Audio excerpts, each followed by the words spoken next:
mês de novembro é chamado de Novembro Azul, um tempo em que levamos os homens a tomarem uma importante atitude da prevenção, principalmente no cuidado ao câncer de próstata. E é para falar sobre isso, né, Dani, que nós recebemos hoje um convidado especial aqui no Bênção da Manhã. É verdade, Padre Camilo. Será que esses homens estão se cuidando? Será que essa procura está crescendo, né? A gente precisa sempre ter atenção a isso. Por isso, eu vou conversar com o Ricardo Souza, ele é psicólogo. Bom dia, Ricardo. Bom dia. Seja bem-vindo. Muito obrigado. Bom dia a todos. Que bom. Olha, então vamos começar pelo seguinte, né? A cultura masculina, nós temos, assim, de algumas gerações passadas, que o homem é forte, que o homem não pode chorar, que o homem não pode sofrer, que a doença no homem, o homem aguenta e ele mesmo se resolve, né? E não é bem assim, né? Mudou bastante, né? Como está hoje o perfil masculino? Hoje a gente tem realmente, assim, uma mudança social.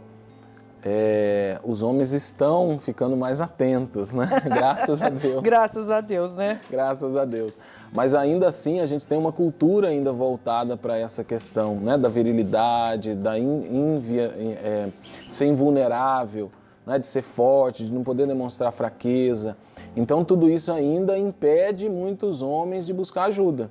E ainda não estão acostumados com a cultura da prevenção. Sim. Então isso ainda é uma barreira que a gente tem enfrentado. Difícil, porque dentro da família, a prevenção precisa ser algo da prática familiar, né?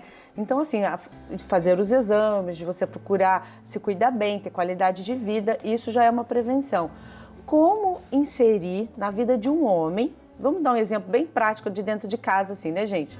Então tá, então você casou agora com um homem que vem de uma família que não tem a prática de prevenção, para ele tudo ele aguenta, ele é forte, tal, tal, tal. Só que aí ele chega numa outra família, que no caso é um casamento, ele precisa, como inserir isso nessa nova família, novas práticas, por exemplo? A gente sempre fala que toda união ela é um desafio. Justamente por conta da diferença que tem dos universos. Então, cada um vem de uma criação, vem de um modelo que foi construído dentro da sua própria família, dentro da sua própria realidade, e às vezes consegue ter perfis individuais. Só que quando a vida conjunta acontece, eles precisam se abrir para esse novo, se abrir para essa novidade, fazer com que esse universo possa ser construído de forma diferenciada. Então, assim, é um ceder, né? Cada um vai cedendo um pouquinho e vai criando uma cultura diferente. E essa nova cultura passa necessariamente por essa consciência da necessidade de você se cuidar, até para você ter uma qualidade de vida melhor para oferecer para outra pessoa. Desculpa te interromper, Ricardo. Eu vou precisar arrumar o seu microfone. Enquanto isso...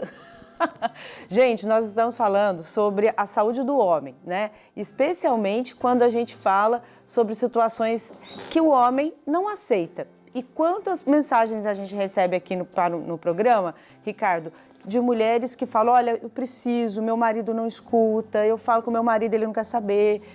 Filho ainda, né, é uma outra situação. Mas como uma mulher deve falar com o homem para ele se cuidar, para ele se prevenir, especialmente aos exames que devem ser feitos? A gente tem aí uma resistência, como eu falei, masculina muito grande. E, geralmente, né, na maior parte dos casos, os homens só buscam a condição de tratamento quando a dor já está, né, no limite, ou quando, às vezes, essa condição de saúde interfere nas relações de trabalho. Infelizmente, a gente ainda tem uma cultura masculina muito voltada para a questão do mercado de trabalho. E também uma dificuldade de acesso em algumas situações, por conta do próprio horário. Então, assim, a mulher, muitas das vezes, fica angustiada com essa situação, não é? De expor esse companheiro a uma situação de desgaste tão grande que, às vezes, não consegue parar para se cuidar. Sim. E muitas das vezes se depara com situações que vai fragilizando esse relacionamento também. Porque daí acaba criando também desgastes e situações de conflito intrafamiliares.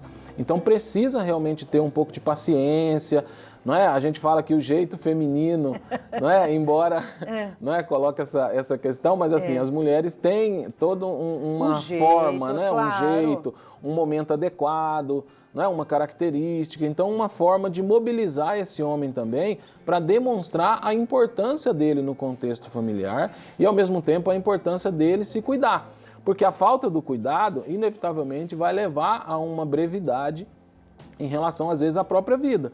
Né? É tanto que hoje, né, nas pesquisas indicam que os homens vivem entre 7 e 8 anos a menos que as mulheres. Então, assim, é uma diferença muito grande, né, da expectativa de vida justamente por essa questão. Então, a questão do cuidado, ele causa esses impactos e influencia diretamente até na expectativa de vida. Perfeito. E você falou algo que é muito importante, né? A mulher perceber, né, como que o homem escutaria aquela orientação, né? Como, não é o jeito que você quer falar. Você tem que ir lá fazer o exame, aí ele já foge. Então, como ele gostaria?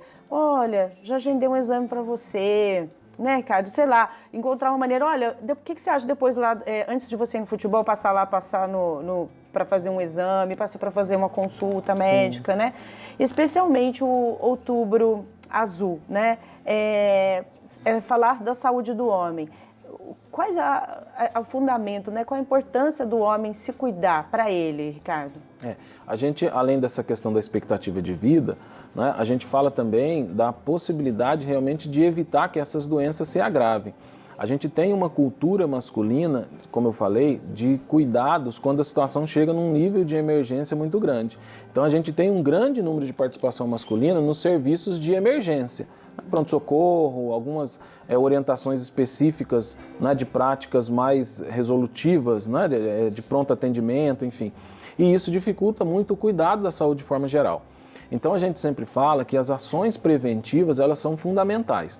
É claro que para isso precisa vencer esse preconceito, vencer o medo, né, o receio de repente achar que eu vou procurar o médico, eu vou descobrir doença. Então às vezes cria essa fantasia de que a busca pelo tratamento causa a doença. Na verdade não é justamente o contrário. Então se você consegue evitar o agravamento dessas situações, você consegue modificar essa situação, modificar esse quadro. E aí, com isso, a gente consegue maior qualidade de vida, né, melhores condições de saúde, menor investimento também, né, tanto de tempo de tratamento, quanto de questões de gastos em geral. Claro, Não é? Para o homem poder viver bem também, né? Não sair dessa ideia, desse pensamento que não, se eu não vou porque eu não vou gastar, e depois o que eu vou fazer. E, gente, quanto antes você ter uma qualidade de vida é uma coisa, e você também, que é uma prevenção, e você ter diagnósticos quanto mais cedo, é melhor tratamento. Sim. Quando o homem sabe um diagnóstico que é algo grave, a reação dele e como ele deve lidar com essa situação, cara. Qualquer doença, né, quando a gente tem um diagnóstico, quando a gente descobre ela causa uma certa dificuldade. Isso é comum para todas as pessoas, para todo mundo. Para o homem não é diferente. Agora, a questão é que, às vezes, essa resistência não pode impedir de que você dê sequência ao tratamento. Então, a gente precisa entender e realmente tomar a consciência real de que você precisa buscar a orientação e o acompanhamento adequado para o seu tipo de necessidade. Não adianta tomar um chá para um diagnóstico de câncer. Não é? Às vezes tem gente que minimiza tanto uma situação, não, isso vai passar, isso não é nada, isso é comum, é uma dorzinha normal. E às vezes vai sobrepondo ao organismo um desgaste maior do que ele aguenta. E aí, às vezes, isso vai causando realmente um agravamento das situações. Então, inevitavelmente, é necessário essa consciência, essa noção. E não ter realmente o medo, né? Medo, vergonha. Às vezes tem gente que se sente culpada por estar doente, aí influencia nas questões de trabalho.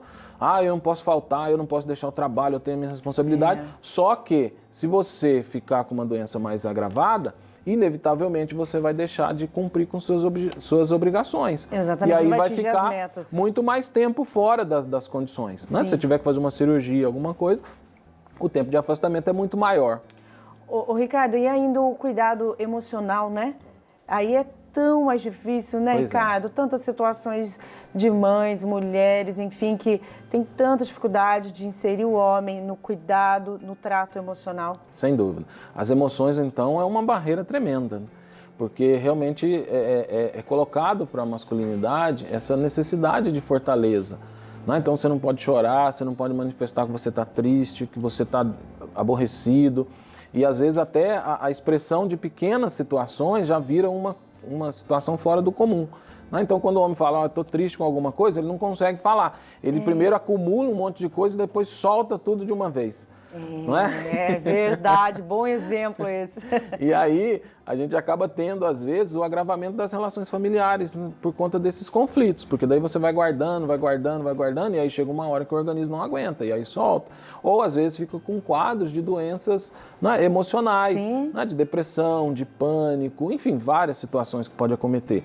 Então precisa realmente ter essa noção de que os sentimentos também precisam vir à tona. Hoje a gente tem um movimento muito diferenciado em relação a essa consciência, essa conscientização. Né? Hoje a gente tem acesso, né, na saúde pública, por exemplo, né, de questões de saúde mental, para favorecer esse atendimento a esses homens também. Né? Tem toda uma política nacional de incentivo à saúde do homem, né, que foi lançada a partir de 2009, que prevê uma saúde pública que seja mais acessível, que seja mais favorável a essas questões. Acolhimento maior, para ter um acolhimento, para ter um direcionamento dessa assistência, tanto emocional quanto física, para esse homem. Justamente para trabalhar essas questões culturais, essas questões pessoais também. Ô Ricardo, uma pergunta só para a gente finalizar, mas eu quero ver se você consegue responder de maneira bem objetiva. Bem rápido. Porque ela é uma pergunta, eu considero difícil. Numa situação bem extrema, um homem precisa de fazer uma análise, procurar um psicólogo, fazer uma terapia, enfim. Para ele seria impossível. Como uma mulher deve fazer? Muito bem. Diante dessa resistência, a gente fala que a mulher vai precisar entender esse companheiro e passar para ele, né, a forma com que seja um diferencial para a relação deles, esse cuidado.